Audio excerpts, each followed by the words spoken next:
நாள் ஒரு சின்ன பையன் கடலோரமாக நடந்து போய்கிட்டு இருக்கான். அப்போ அவன் ரொம்ப தாகமாக இருக்கான். அந்த கடல் தண்ணியை எடுத்து குடிக்கிறான். அது ரொம்ப உப்பாக இருக்கவும் அவனுக்கு ரொம்ப கோபம் வந்தது.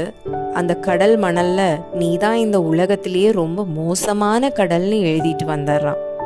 அதுக்கப்புறம் ஒரு பெரிய மனுஷன் அந்த வழியாக நடந்து வராரு. அவருக்கு ஒரு வைரம் கிடைக்குது.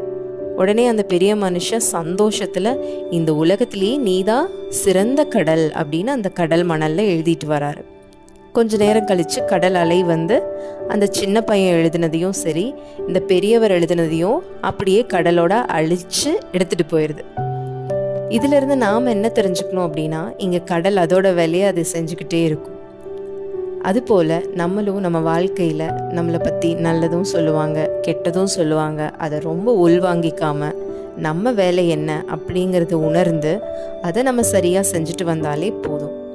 நன்றி.